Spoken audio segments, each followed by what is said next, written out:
Contrary to carefully cultivated media hocus pocus, none of the people who were in King Crimson were wise men. Probably they're smart enough to have always steered away from those Draculas.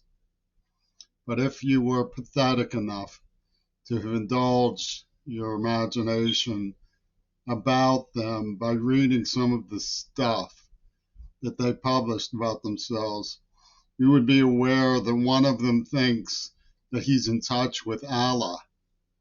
Another of them thinks that his band is a consecration of the spiritual conquering of Beelzebub. I mean, it gets pretty preposterous. The inflations are clearly meant to out-harness being phony.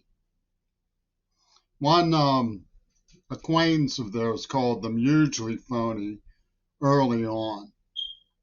They were exemplars in professionalism. That they had going for them. In fact, one could almost respect their discussion of their picks in the sense that Howard Roark fell in love with light and air when he built buildings in the Fountainhead. But these were not modernists. These were Weedles. Tony Levin, their bass player, grew up like Jake Sullivan. He was born in an insulation vat and toddlered his way from office to office.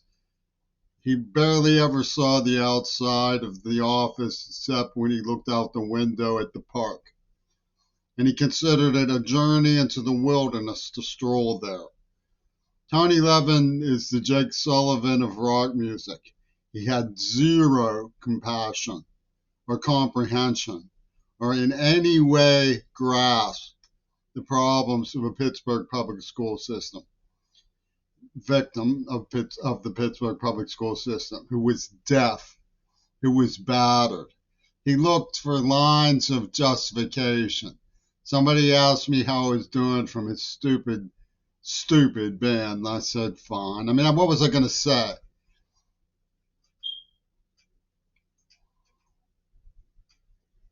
I didn't trust him. Should I have?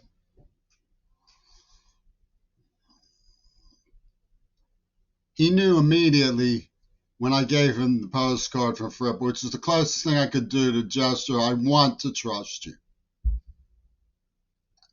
Where to go with it. He went to Minneapolis Painter, and he got Hillary Clinton to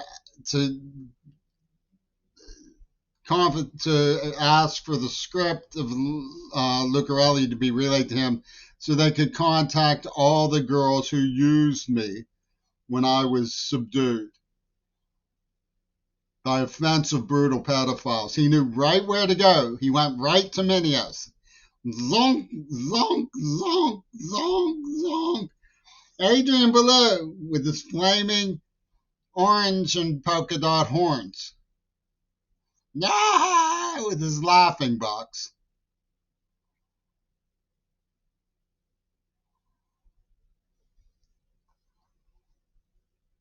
And between these two catastrophic, one absolute criminal idiocy, the kind of person who would consider Jimmy Hoffa a savant. How can we look up to ourselves if we don't lick the boot of the most barbarous criminals in a city like Pittsburgh? And the other was a man who considered it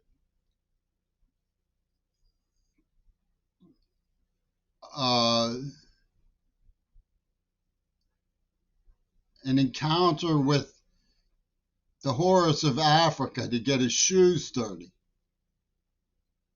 I mean, his idea of courageous behavior is to wipe his feet when he walks into Trump Tower. So there's nothing good about them.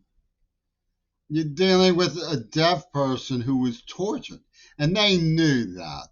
They diagnosed the neuroplasm, or put it. What they did was they implanted the neuroplasm, then pretended to diagnose it. Look what we scientists know about the queer ball that it doesn't know about itself. Yeah, yeah. We're gonna tell the human. Trot, trot, trot. They send the Roach Sisters.